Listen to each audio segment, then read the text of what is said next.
자, 안녕하십니까, 친구들. 이제 1차 지필이 끝나고, 2차 지필 드디어 이제 수업을 시작해야 되는 시기가 와 버렸습니다. 자, 오늘은 그 여러분들 배움 책의 19페이지고요.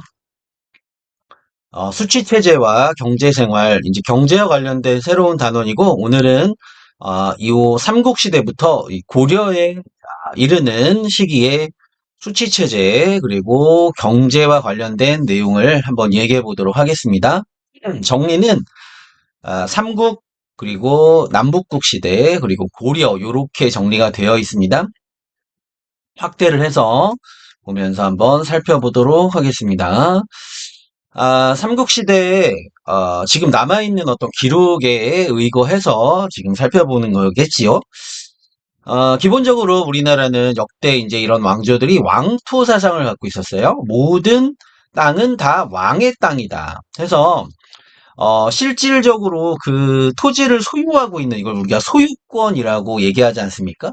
소유하고 있는 사람들은 각각 개인이 소유를 하고 있으나 원래 이 땅은 왕이 가진 왕의 땅이기 때문에 토지를 소유하고 있는 니네들은 국가에다가 왕에게 세금을 바쳐야 된다라는 개념이 있었어요. 그래서 왕은 자신의 어떤 그 국가에서 역할을 하는 왕족이라든지 관리들에게 본인이 걷는 세금을 거둘 수 있는 권리의 일부를 나눠 주었던 겁니다. 이걸 이제 우리가 수조권, 조세를 거둘 수 있는 권리라고 표현을 하는데, 이제 그 개념을 여러분들 잘 이해를 하셔야 돼요. 자, 왕토 사상을 바탕으로 해서 왕족이나 관리, 국가에 뭔가 기여를 하는 이런 사람들에게 이 삼국시대에는 시급과 노급을 주었습니다. 시급과 노급이라고 하는 것은 그 토지에서 조세를 거둘 수 있고요. 그 다음에 노동력 증발까지 가능하다는 공통점을 가지고 있는데 시급과 노급은 약간 개념은 달라요. 그러니까 노급이라고 하는 거는 약간 어떤 월급의 개념이라고 보시면 되겠고 지금으로 따지면 시급은 약간 이제 보너스의 개념이라고 볼 수 있는데 노급은 규모가 좀 작았고 시급은 규모가 굉장히 컸고 약간 차이가 디테일하게 있긴 하지만 여러분들이 요거까지 알 필요는 없을 것 같고 삼국시대에는 시급과 노급과 같은 이러한 토지를 국왕이 왕족이나 관리에게 하사하였다. 이 정도 알아두시면 될 것 같습니다. 그런데 이 토지에서는 조세와 노동력 증발이 굉장히 모두 가능했기 때문에 이 귀족들의 입장에서는 굉장히 유리한 어떤 것이었다. 경제적인 대가였다. 이렇게 보시면 되겠죠. 자, 수치 제도는 크게 보면 조세 공물역이라고 하는 거는 조선시대까지 계속 이어지는 내용입니다. 조세는 이제 토지를 소유하고 있는 사람들에게 징수를 하는 거겠죠. 공물은 지역의 특산물을 징수하는 것이고요. 역이라고 하는 거는 노동력을 징발하는 겁니다. 요 뒤에도 나오니까 그때 설명드릴게요. 어쨌든 삼국시대에도 요 기본 패턴은 마찬가지였고 고휴 사람들을 이제 구제하기 위해서 옛날에 이제 굉장히 봄쯤 되면은 식량이 떨어지게 됩니다. 그때 사람들을 구제하는 고구려에 지금 남아있는 대표적인 게 흑창 아니고요. 진대법으로 여러분들 바꾸시면 되겠습니다. 자, 농업에서는 철제 농기구가 이미 우리 고조선, 위만조선 이후로 이제 그 철기 시대 넘어간 지는 한참 되었으나, 이 철제로 농기구를 사용해서 이것이 일반적으로 보급된 시기가 삼국시대였다. 그래서 생산력이 증대되었다. 이런 얘기가 되겠죠. 자, 소를 이용해서 우경, 소우자에 밭갈경자. 그래서 이제 소에 전기를 이렇게 끼워가지고, 밭을 이렇게 뒤집어 엎는 깊게. 그 이유는 이제, 그 흙 안에 있는, 내부에 있는 어떤 그 영양분을 활용하겠다는 그런 의미가 되겠죠. 그리고 수리시설, 물을 이용하는 시설. 농업에서 물이 굉장히 중요하니까요. 그리고 황무지를 개간해서 농토를 좀 넓히고 이런 것들이 있었다는 겁니다. 자, 상업에서는 이제 기본적으로 우리나라는 조선시대까지 물건을 만들 수 있는 장인이 관청에 소속돼서 물건을 생산하는 굉장히 이제 국가가 상업을 통제하는 이런 방식이었다는 것이죠. 신라에는 이제 특징적인 거는 이제 수도였던 경주의 동시, 이제 경주가 동쪽에 있지 않습니까? 동쪽에 있는 시장에서 동시가 삼국시대에 있었다라는 기록이 있다는 거예요. 자, 남북국 시대로 가면은 우리가 좀 배웠던 내용들이 조금 더 중요한 내용들 나옵니다. 신문왕 때 이제 전형적으로 신라 중대 왕권 강화를 했던 그런 왕이죠. 관료전을 지급하고 노급을 폐지한 건 우리가 배웠었어요. 노급은 아까 우리가 살펴봤지만 노동력 징발까지 가능하기 때문에 만약에 어떤 이 진골 귀족들이 반란을 일으키려고 한다. 그러면 본인이 같이 소유하고 있는 노급에 바로 이 사람들 노동력 징발이 가능하지 않습니까? 이 사람들한테 무기를 나눠주고 나를 따라라 하면은 이게 바로 군사가 될 수 있잖아요. 그래서 노동력 징발을 금지시켰다는 바로 조치를 했다는 것이죠. 노급을 폐지하고 대신에 관료전을 지급했는데 둘의 차이는 노동력 징발이 가능하냐 불가능하냐 그 차이입니다. 그래서 결국은 노동력 징발을 금지시켰다는 것은 왕권을 강화하고 진골의 세력을 약화했다. 이건 우리가 배운 거죠. 이해되실 거예요. 그리고 이제 그 뒤에 성덕왕 때는 백성들에게 정전이라고 하는 걸 지급합니다. 정전을 지급했다라고 하는 거는 어떤 개념이냐라고 볼 수 있냐면요. 백성들이 보유하고 있는, 소유하고 있는 토지의 소유권을 인정해 줬다는 거죠. 이거 원래 다 왕의 땅인데, 네가 지금 농사 짓는 거, 네 땅, 뭐, 이렇게 경작하는 거 내가 인정해 줄게. 라는 것이죠. 다시 말하면, 토지에 대한 국왕의 지배권을 다시 한번 확인했다. 이거 원래 다 내 건데, 너 인정해 줄게. 너 그거 농사 져서 먹고 살아. 이렇게 했다는 거는 결국은 바로 진골 귀족이 백성을 터치하는 간섭하는 이런 것들을 좀 차단하면서 이 왕권의 어떤 강성함을 보여주는 어떤 조치였다라고 우리가 이해할 수 있다는 거예요. 그러면서 신라는 촌락 문서라고 하는 걸 작성합니다. 뭐 민정 문서라고도 부르는데요. 3년에 한 번씩 아주 상세하게 우리 그 교과서 65페이지에 우리 잘 나와 있는데요. 신라 촌락 문서. 3년을 단위로 해가지고, 뭐, 인구수가 어떻게 바뀌고 있냐, 인구수도 몇 살부터 몇 살까지 남자, 여자로 나눠가지고, 굉장히 세밀하게 이런 것들을, 다 기록을 했다는 것이죠. 그리고 이제 여기에 무슨 뽕나무, 잣나무, 호두나무, 그러니까 과실이나 이런 것들이 열리는 나무가 어떻게 되고, 뭐, 동물, 소, 돼지, 말, 이런 것들의 숫자가 어떻게 변화하고 있느냐. 이런 것들을 이렇게 디테일하게 작성을 했다는 건 결국 뭡니까? 그렇죠. 세금을 징발하기 위한 그런 것이 목적이었다는 것입니다. 이게 어떻게 발견됐는지에 대해서는 수업 시간에 말씀드리도록 하겠습니다. 그 말씀 해주시고요.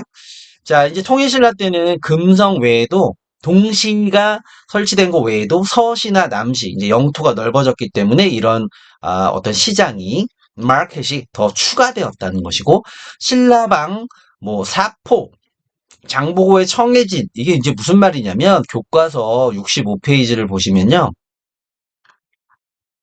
65페이지 요런 자료가 있습니다. 여기 보시면 이제 남북국 시대죠. 그래서 이미 신라가 굉장히 활발하게 중국과 교류를 하고 있었다는 것입니다. 당나라와. 그래서 여기가 산둥반도 배를 타고 갔을 때 가장 먼저 닿는 곳이겠죠. 이 산둥반도의 신라관, 바로 이제 신라인들이 머무는 어떤 숙박, 뭐 여관, 뭐 이렇게 보시면 되겠습니다. 발해관이 있다는 거는 발해에서도 당나라에 굉장히 활발하게 진출을 했다라는 걸 알 수 있고요. 뭐 법화원은 절입니다. 그래서 신라 사람들이 상인이라든지 이런 사람들이 갔을 때 기도할 수 있는 절. 그리고 이 완도, 우리나라 거의 땅끝 마을쯤에 있는 섬입니다.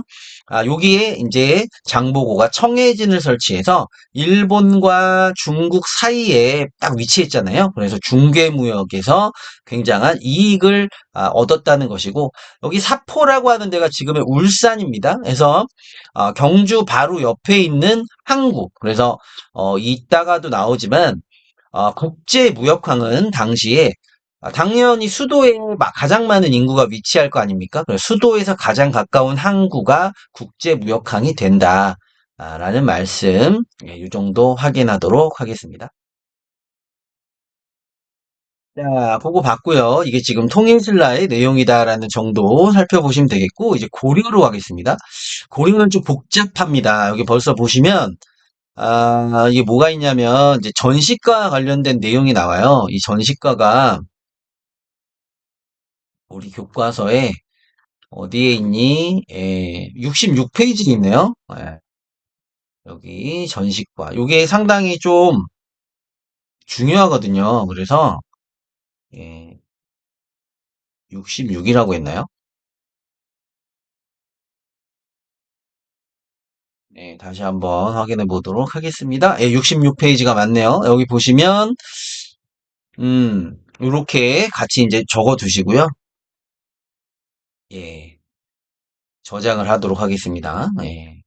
자, 여기 보시면 이제 그 토지제도, 고려의 토지제도 복잡합니다. 우리가 이제 지금까지 고려라고 하는 나라를 보면 정치 시스템도 되게 복잡했고, 뭐 이원화돼 있고 복잡했잖아요. 고려 시대에는 이제 본격적인 토지제도, 다시 말하면 이제 국가에서 뭔가 국가의 역할을 하는 관리, 대표적으로 관리들이 되겠죠. 이 사람들한테 대가를 지불을 해야 됩니다. 이것을 이제 토지제도라고 했는데, 이 사람들한테 땅을 나눠줬으니까 토지제도라고 볼 수 있는 것이죠.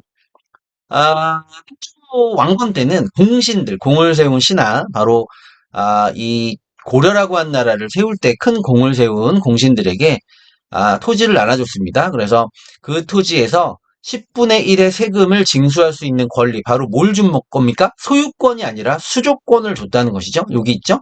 조세를 거둘 수 있는 권리를 주었다는 겁니다. 근데 이것은 논공행상, 다시 말하면 고려 건국에 끼친 공에 따라 배부를 했다는 거예요. 굉장히 주관적이겠죠.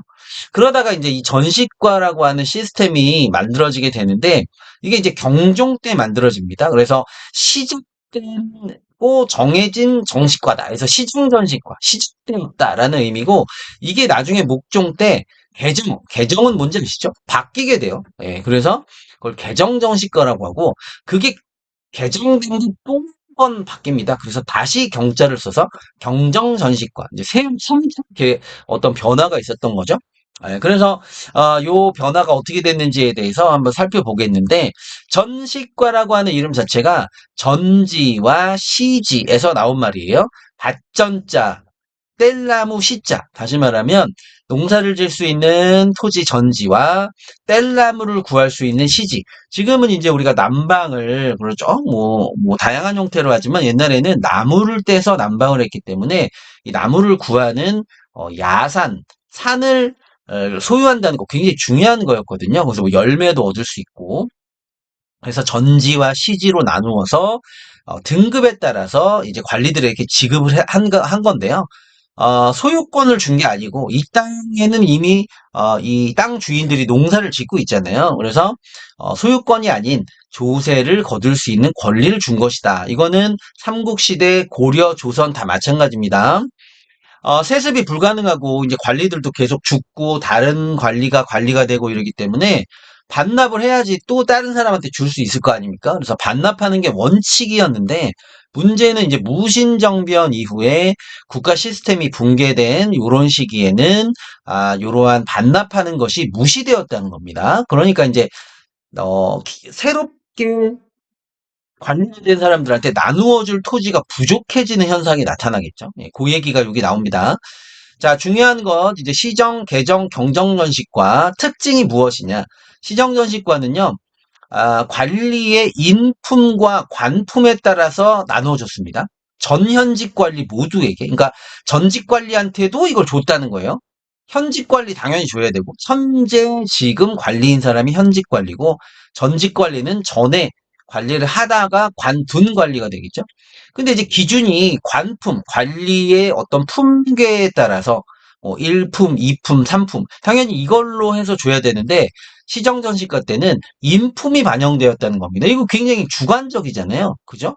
그래서 이제 목종 때는 이제 개정전시과 이게 개정이 돼서 전현직 관리 모두에게 지급은 하되, 그래 주관적인 인품은 빼고 관품, 관직의 높낮이에 따라서만 나눠줬게 되는, 이렇게 이제 기준이 바뀌게 되는 거죠. 근데 이제 문제가 전직 관리한테도 주다 보니까 이게 나눠줄 토지가 부족해진 거예요. 그래서 문종 때는 현직 관리에게만 지급하는, 지급 기준이 계속 바뀌는 걸 잘 보셔야 되는 겁니다. 그렇게 된 거고요. 그 외에도 이제 예를 들어서 좀 챙겨줘야 되는 애들이 있어. 그러니까 예를 들면 6품 이하의 하급 관리에 자제해요. 그러니까 5품 이상의 관리는 우리가 상급 관리로 봤다는 겁니다.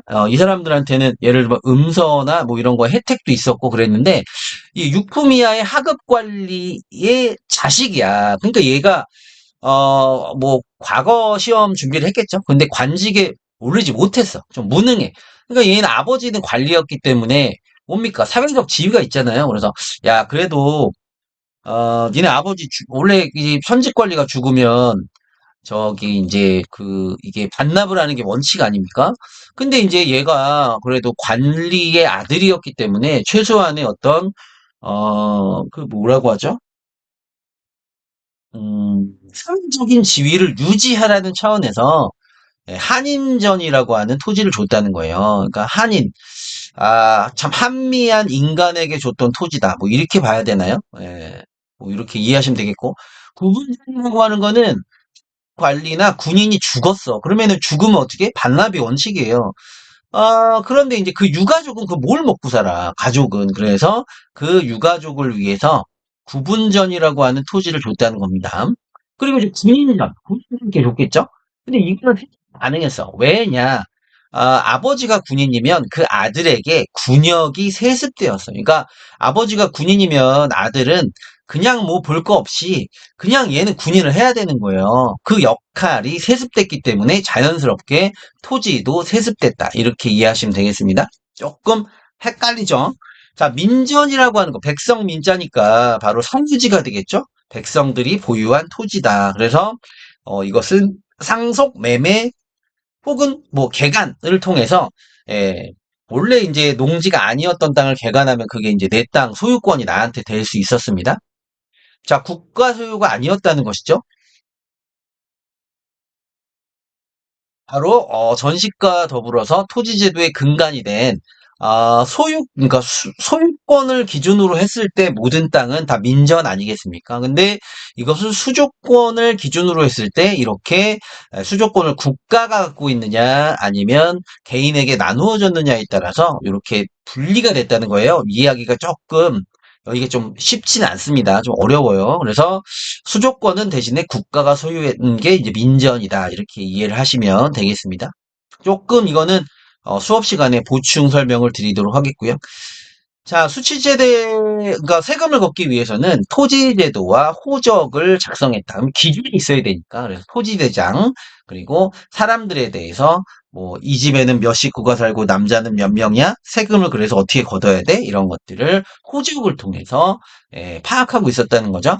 신라에서는 민정문서라고 하는 것을 작성했고, 자, 조세공물역 똑같습니다. 아까 삼국시대와 동일하고요. 자, 고려시대 조세는 토지의 어떤 상태에 따라서 3등급으로 나누어서 수확량의 10분의 1을 거뒀고요. 대개 조세는 10를 거두는 게 원칙입니다. 10%를 부과하는 게. 자, 곡물은 호 단위, 집을 단위로 해서 특산물 징수 마찬가지입니다. 삼국시대부터 조선시대까지.